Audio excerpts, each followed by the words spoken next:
আজ বানাবো আমের টক মিষ্টি ঝাল আম গুড়। গুড় দিয়ে আমের এই আচারটা খেতে অপূর্ব লাগে, আর এই সময় তো এটা না বানালেই নয়। চলো, তার জন্য এখানে আমি 500-র মতো আম নিয়েছি, আর আমগুলোকে এই রকমভাবে কেটে নিয়েছি। আমটা অনেকটাই পরিমাণ নরম, আর আমগুলোকে তাই বড় বড় করেই কেটেছি। একটা আম 4 পিস করে এইভাবে কেটে নিয়েছি। এরপর এই আমগুলোকে আমি একটা থালার মধ্যে ঢেলে নিচ্ছি। তারপর এর মধ্যে একটু লবণ মাখিয়ে দেব। এই লবণ মাখিয়ে আমটাকে আমি 2-3 ঘন্টার জন্য একটু রোদ খাইয়ে নেব। অনেকে কিন্তু সারাদিন বা 2 দিন রোদে শুকনো করে। আমি খুব বেশি শুকনো করব না, 2-3 ঘন্টার জন্য এটাকে রোদে রাখবো, যাতে একটু আমের জল ভাবটা একটু কমে যায়। তাই এইরকমভাবে লবণ মাখিয়ে নিলাম, নিয়ে এই যে রোদে দিয়ে দিয়েছি। এরপর 2-3 ঘন্টার মতো রোদে রেখে তারপর এটাকে তুলে নেব। এই যে আমগুলো রোদ থেকে তুলে নিয়ে চলে এসেছি। এরপর এটাকে বানাবো আচার। প্রথমে নিয়ে নিচ্ছি কড়াইয়ের মধ্যে তেল, আর তেলটা একটু গরম হয়ে এলে তাতে দিয়ে দিলাম 1 টিস্পুনের মতো 5 ফোড়ন, আর দিচ্ছি 2টো শুকনো লঙ্কা ভেঙে।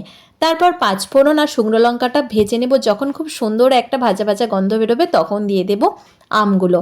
এরপর আমগুলো দিয়ে খুব ভালো করে কিন্তু তেলের সঙ্গে মিনিট 5-এর মতো একটু নেড়ে চেড়ে ভেজে নিতে হবে। এখন তো বাজারে প্রচুর পরিমাণে কাঁচা আম পাওয়া যাচ্ছে, তো এইভাবে আচার বানিয়ে সারা বছর ধরে কিন্তু সংরক্ষণ করে রেখে দিতে পারো। তো চলো, এটাকে খুব ভালো করে ভেজে নিয়েছি। এই যে এইরকমভাবে আমি আমগুলোকে ভেজে নিয়েছি, খুব বেশি কড়া করে ভাজবো না, এইরকমভাবেই ভেজে নিয়েছি। এরপর এর মধ্যে দিয়ে দেব গুড়। এখানে আখের গুড় নিয়েছি 300 গ্রামের মতো। 500 গ্রাম পরিমাণ আম, আর সেখানে আখের গুড় নিয়েছি 300 গ্রাম। এরপর গুড়টাকে আমের সঙ্গে ভালো করে একটু মিশিয়ে নেব। এখানে কিন্তু কোনো জল ব্যবহার করা যাবে না। গুড়টা দিয়ে ভালো করে এটাকে নাড়তে থাকবো। আর হলুদটা আমি দিতে ভুলে গিয়েছিলাম, এটা ভাজার সময় দিলে খুব ভালো হতো। যাই হোক, চলো এখন একটু হলুদ গুঁড়ো দিয়ে দিলাম রঙটা খুব সুন্দর আসার জন্য, আর দিয়ে দিলাম গুড়টা। তারপরে এখানে স্বাদ মতো লবণ অ্যাড করে দিচ্ছি। লবণ তো একটু দিতেই হবে মিষ্টির সঙ্গে। আর তারপর এটাকে নেড়ে চেড়ে চাপা দিয়ে এটাকে সেদ্ধ হতে দেব। ততক্ষণ একটা ভাজা মশলা তৈরি করব। নিয়েছি শুকনো লঙ্কা, 5 ফোড়ন, গোটা জিরে, আর নিলাম মৌরি। এগুলো সবই নিয়েছি 1 টিস্পুন করে। তারপর এটাকে ভেজে নেব। আর ভাজা হয়ে গেলে, এই যে একদম ভাজা হয়ে গেছে, এটাকে আমি একটু ঠান্ডা করে ভালো করে এটা মিক্সিতে দিয়ে গুঁড়ো করে রাখবো। আর এদিকে আমটা মাঝে মাঝে একবার করে খুলে খুলে দেখব যে আমটা গুড়ের সঙ্গে সেদ্ধ হয়েছে কিনা। এই যে গুড়টা কতটা পরিমাণ পাতলা হয়ে গেছে তা দেখতেই পাচ্ছ, একটুকু কিন্তু জল দেইনি। গুড়টাই আস্তে আস্তে এরকম পাতলা হয়ে গেছে। আর ভালো করে কিন্তু গুড়টার সঙ্গে আমটাকে সেদ্ধ করে নিতে হবে। আর আমটা প্রায় সেদ্ধ হয়েই গেছে। তো এই পর্যায়ে আমি এখানে দিয়ে দিচ্ছি যে মশলাটা ভেজে গুঁড়ো করে রেখেছিলাম, সেই গুঁড়ো মশলা পুরোটাই এর মধ্যে দিয়ে দিলাম। এখানে আমও সেদ্ধ হয়ে গেছে, আর তাই সবশেষে মশলাটা দিয়ে দিলাম।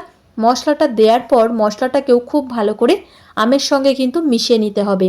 আর এরপর এটাকে আরও আমি 5 মিনিটের মতো একটু ভালো করে ফোটাবো। আর এখন কিন্তু আর চাপা দেব না, চাপা ছাড়াই এটাকে খুব ভালো করে একটু ফুটিয়ে নেব। ফুটিয়ে এই গুড়টাকে একটু আমি গাঢ় গাঢ় করে নেব। ব্যাস, আস্তে আস্তে কিন্তু আচারের কালারটা একদমই চেঞ্জ হয়ে গেছে, আর কত সুন্দর লোভনীয় দেখতে হয়েছে। বন্ধুরা দেখতেই পাচ্ছ।